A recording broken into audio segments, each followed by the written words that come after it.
Vamos en- Muy buenas tardes. Estamos en el quinto día de la primera Feria Virtual del Libro. Estamos ahora con César Anglas. Él nos va a presentar El alma de la fantasía. César.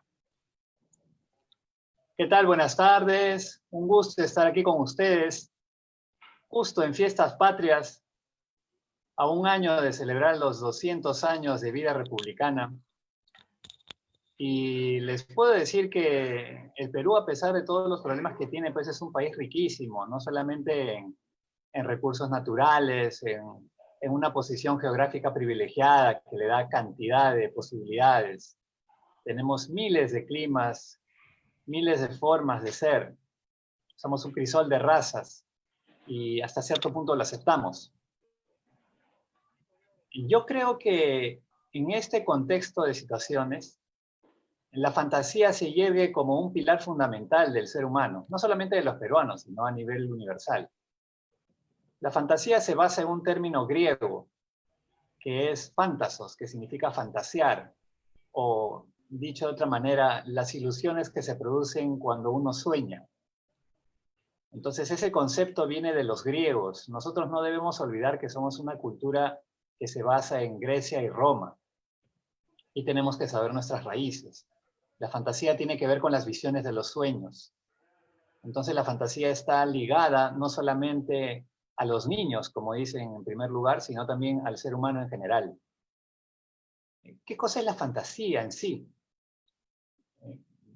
Es una capacidad que tiene el hombre, en primer lugar, de resolver problemas. Así es. Cuando uno tiene problemas, uno fantasea para tratar de resolverlos. Hay un libro interesante que me gustaría comentarles que es de Bruno Bettelheim, Psicoanálisis de los cuentos de hadas. Bruno Bettelheim fue un psicólogo alemán que tuvo la oportunidad de analizar a los niños que sobrevivieron de los campos de concentración durante la Segunda Guerra Mundial. Entonces él vio muchos problemas en los niños debido a ese evento traumático de la Segunda Guerra Mundial. Se pueden imaginar todos los problemas que tenían esos niños. Y lo primero que se dio cuenta Bruno Bettelheim es que ellos utilizaban la fantasía para poder encontrar una solución a esos problemas, para poder escapar de esos problemas. Entonces vemos la fantasía en primer lugar como una herramienta de sobrevivencia. El ser humano sobrevive en muchos casos mediante la creación de obras de fantasía dentro de él. Por ejemplo, en el libro, Bruno Bettelheim menciona el caso de un niño que no puede explicar el comportamiento de su madre cuando le da órdenes. Su madre se transforma en una especie de monstruo y el niño dice, no, mi madre no es mi madre se ha convertido en un monstruo, ha sido absorbido por los extraterrestres y esa, aunque se ve como mi madre, me grita como mi madre, se mueve como mi madre, no es mi madre. No, no, no, no. Ella es otra persona. Y así el niño logra transformar esa realidad que le es agresiva, que le es inexplicable, mediante el uso precisamente de la fantasía. Dicho esto, podemos más o menos ir cuajando el término de fantasía como herramienta de supervivencia del ser humano desde un punto de vista antropológico, biológico, y de ahí comenzamos a darle el toque estilístico, el toque literario, cuando la fantasía se convierte en anécdota, cuando se convierte en chiste. En ese momento, la fantasía deja de ser una simple herramienta para resolvernos un problema y se convierte en arte. Por ejemplo, hay una novela que a mí me encanta, que es justamente de fantasía, delirante, que se llama El Barón de Munchausen, ¿no? No sé si lo habrán leído o lo conocerán. El Barón de Munchausen, se ha hecho versiones cinematográficas sobre ese libro y yo he tenido el placer de leerlo. Es un varón británico que va por el mundo y cuenta unas anécdotas descabelladas, hiperbólicas, inexplicables, exageradísimas, que al lector pues le dan risa, ¿no? Y una de ellas, me acuerdo, que me gustó bastante, que estaba en una tormenta de nieve, todo estaba completamente oscurecido por la tormenta, no podía ver nada, estaba con su caballo, había mucha nieve y él quería descansar. Y llega un momento en el cual encuentra una especie de punta con una cruz y dice, acá me quedo a dormir. Ata su caballo a la punta con la cruz, es una punta con una crucita, ata el caballo y se echa a dormir, cobijado por el calor del caballo. Al día siguiente, él se despierta en el empedrado de una calle. Se despierta y dice, ¿qué pasó? Ya la nieve se había fundido, ya no había nieve. En toda la noche la nieve había desaparecido. Y el barón de Munchausen despierta y dice, sí, qué bárbaro. Y ya no había nieve y era un pueblo. Era un pueblo, estaba en un pueblo y el pueblo parece que había sido sumergido la noche anterior por la nieve y la tormenta. Y como se había evaporado la nieve, ya se veía el pueblo. Entonces estaba en la calle del pueblo. Pero no encontraba su caballo. ¿Dónde estaba su caballo? Y de pronto escucha un relinchido. Y se sorprende y mira hacia arriba y resulta que había estado en el campanario de una iglesia y la parte de arriba vio y vio a su caballo que estaba colgado del campanario de la iglesia, que estaba relinchando. No se había dado cuenta, pero había cogido al caballo y lo había atado a la punta del campanario de la iglesia donde estaba la nieve en ese momento. O sea, cosas exageradas, absurdas totalmente, pero pertenecen al mundo de la fantasía. Entonces, la fantasía tiene que ver con resolver problemas. La fantasía tiene que ver con un método de supervivencia del ser humano y la fantasía de ahí salta desde el mero mito de quiénes somos, de dónde venimos, los mitos de formación de las culturas. Todas las culturas tienen mito de formación. Nosotros tenemos a Manco Cápac y Mama Ocllo.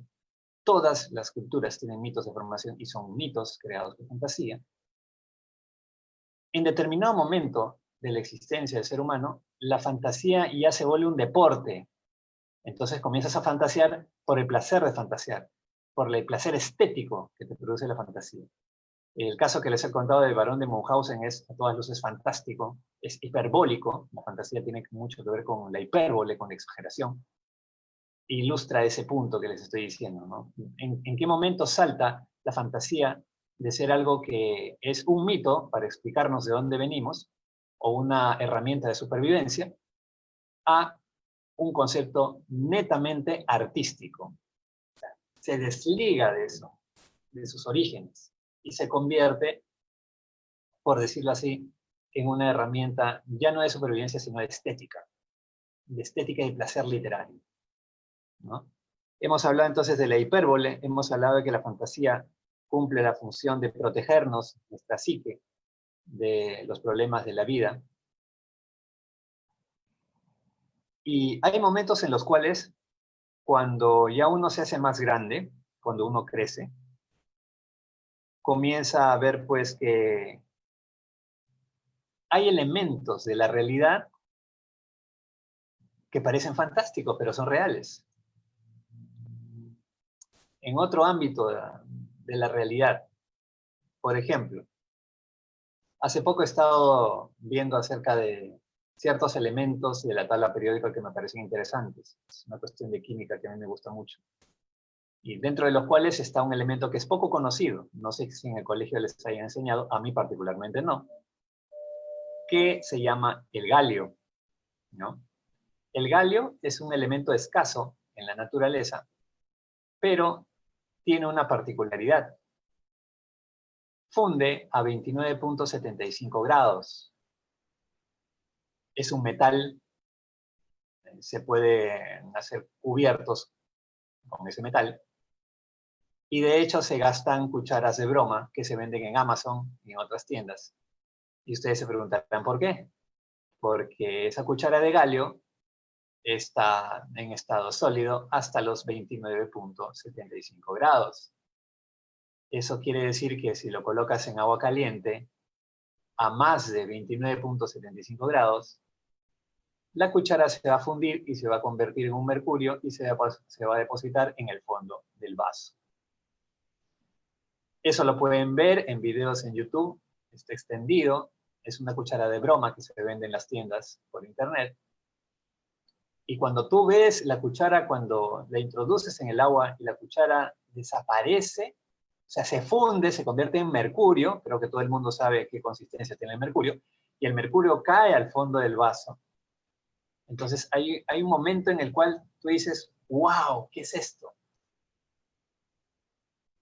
Esto es algo increíble. Parece que fuera fantástico, pero es real.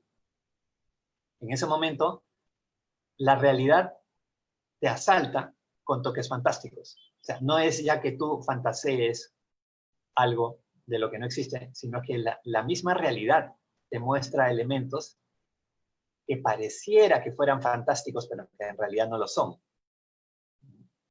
Entonces, la cuchara de galio, por ejemplo, es un elemento que a mí me ha sorprendido y se los comparto ahora en esta charla.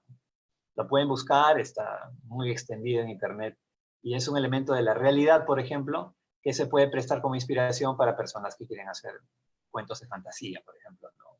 Imagínate un ser de galio que no puede estar en lugares cálidos porque se funde, solamente puede estar en lugares fríos, ¿no? Como ahora el frío de Lima, ¿no? Interesante. O, por ejemplo, otro concepto, leyendo también sobre la naturaleza del aire, el oxígeno que nosotros respiramos y que nosotros exhalamos dióxido de carbono, es decir, dos moléculas de oxígeno unidas a un átomo de carbono, ¿no? CO2, que es dióxido de carbono. Otro concepto también que me pareció fantástico y que lo comparto ahora en la charla, es que cuando tú botas aire, en realidad pierdes peso. Tú pierdes peso cada vez que exhalas. Entonces tú dirás, ¿qué? ¿Pero por qué? ¿Cómo es eso? No entiendo. Claro, cada vez que tú inspiras oxígeno, es decir, O2. Tomas aire, inspiras oxígeno. Consumes oxígeno y exhalas CO2. Los otros gases, el nitrógeno, el hidrógeno, el argón, el criptón, los gases menores, no son tocados. O sea, tu organismo no toca esos gases. Así como ellos entran, así salen también. Pero lo que sí entra y es usado es el oxígeno. Y lo que sale es CO2. Pero si entra oxígeno y sale CO2, o sea, mira la ecuación.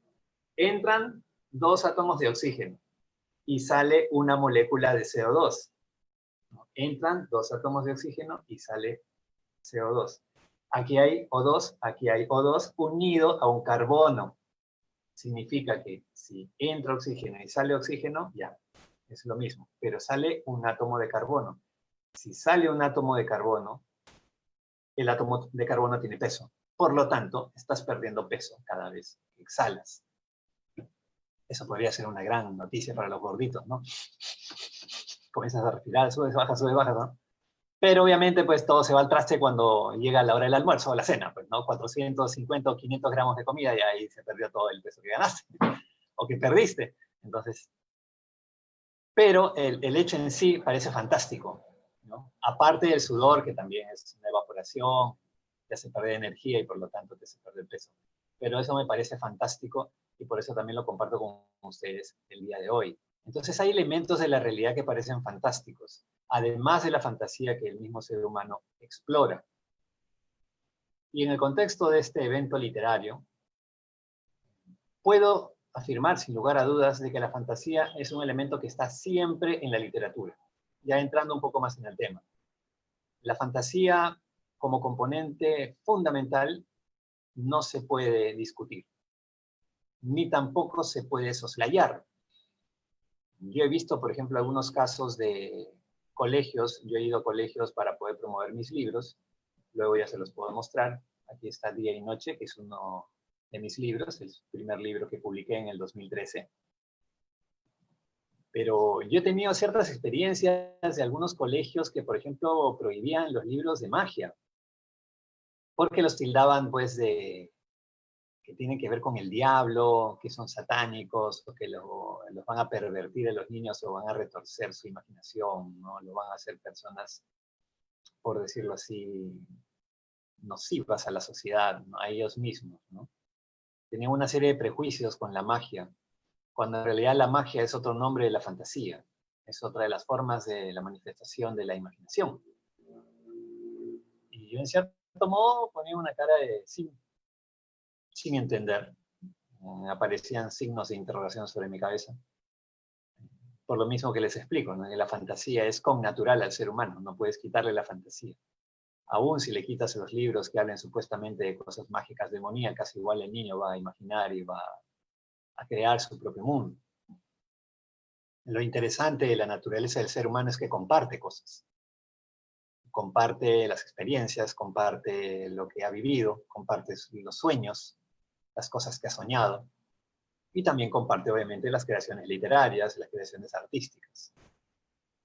Entonces, hay momentos en los cuales uno tiene que dejar que la fantasía vuele para poder entenderse uno a sí mismo. Otro ejemplo, Carl Jung es un estudioso del inconsciente, discípulo de Freud. Freud había considerado el inconsciente como la gran caverna donde estaban todos nuestros miedos y todas nuestras enfermedades mentales. En cambio, Carl Jung estudió el inconsciente como la parte luminosa, la parte que puede resolver nuestros problemas. Y se enfocó bastante en los sueños. Si bien es cierto, tanto Freud como Carl Jung no tuvieron una base científica como la que tenemos ahora, no hay que, pues, prejuzgarlos a ellos diciendo que han sido, pues, charlatanes, que han tratado de dar explicaciones a los sueños en base a lo que ellos pensaban, porque en ese momento no tenían más herramientas científicas. Fueron los pioneros del estudio del inconsciente.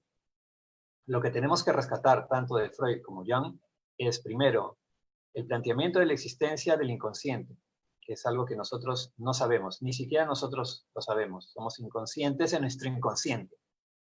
Y en segundo lugar, con la llegada de Carl Jung, podemos ver al inconsciente no como algo malo.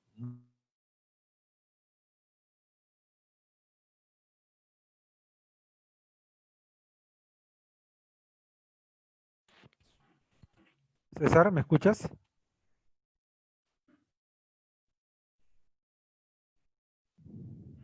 Diciendo lo que tienes que hacer. Y él analizó mucho los sueños. Les tengo una anécdota, por ejemplo. No sé cómo estemos de tiempo. En uno de sus pacientes, Carl Jung le pregunta, pues, ¿y qué soñaste? Y le dice el paciente, yo tenía un sueño que ya está bajando un poco. ¿Cuál es ese sueño? Le dice Carl Jung. Bueno, yo soñaba que estaba frente a un lago hermoso, un lago que estaba en calma. Y estaba disfrutando de la vista. Y de pronto sale de ese lago en calma una locomotora, un ferrocarril con varios vagones. Sale del lago y se coloca en la orilla, muy cerca mío, se detiene cerca de mí. Y yo ahí me sorprendo y me despierto. Varias noches he tenido ese sueño. Y Carl Jung le pregunta, ¿y qué cosa crees que puede hacer? Y el paciente le dice, lo que pasa es que tengo un gran trabajo que estoy desarrollando y que al final va a salir, pero ya estoy en las etapas finales. Y eso él lo transformaba en esa locomotora, en ese ferrocarril que salía del lago. Un elemento totalmente fantástico, hasta yo diría cinematográfico, que es una explicación que tiene la persona acerca de lo que está viviendo. Entonces la fantasía tiene que ver con supervivencia, tiene que ver con literatura, con arte, tiene que ver con los sueños, tiene que ver con el ser humano. Es una de las tantas capas que adorna o que viste al ser humano. Y particularmente es algo que a mí me gusta mucho porque se encuentra en la literatura. Yo escribo desde el año 2013 a nivel ya más serio, más profesional, y he encontrado en la fantasía una fuente de riqueza y placer más allá de lo que uno puede imaginar.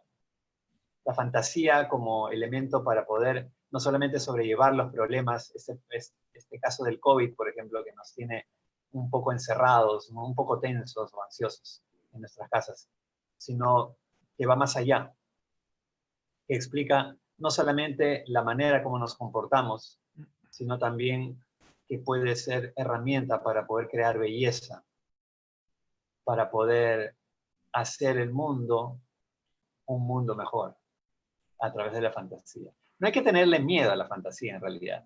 No hay que pensar que es malo, satánico, oculto, ¿no? Yo creo que la fantasía hay que dejarla volar hasta donde se pueda. Y luego ya entra la parte, pues, que no es tan fantástica como podar la obra literaria, transformarla. Así es, Voy ahora César. a la parte del cherry. Sí, Aquí está mi libro Día y Noche. Esta es la segunda edición. ¿De qué trata Día y Noche? Son dos niñas que lucen como niñas, pero son diosas. Día tiene que ver con todo lo que es creación y luz, y noche tiene que ver todo lo que es muerte y destrucción. O sea, cuando camina Día, las flores crecen a su lado. Y noche conversan con esqueletos, con fantasmas, con los zombies, con la noche, con los cementerios. Es una dupla tipo yin-yang. Y la escribí en primer lugar porque no encontré nada así en la literatura. De lo que yo he leído, tanto cuentos de hadas como literatura fantástica y de fantasía, no he encontrado este tipo de personajes, digamos, no tan marcados, ¿no? Sí pueden haber niños o niñas que hablen como si fueran diosas reencarnadas, pero no de esta forma tan directa, ¿no? Día y noche. Son 10 relatos, están en formato teatro o radioteatro, porque a mí también me gusta la locución, ¿no? Yo soy locutor y por lo tanto está en formato teatro o radioteatro. Así es. Son 10 relatos muy bonitos. Aquí está la foto. 2013, pero es una revisión del año pasado. Luego me dijeron, César, sí, me gusta lo que haces. Ah, ya, genial. Vamos a continuar. Ya, listo. Y saqué El Hada Cristina, que es mi segundo libro. El Hada Cristina está basada en el clásico de la literatura La pata de mono, que es una pata que te concede deseos, pero te trae algo malo a cambio.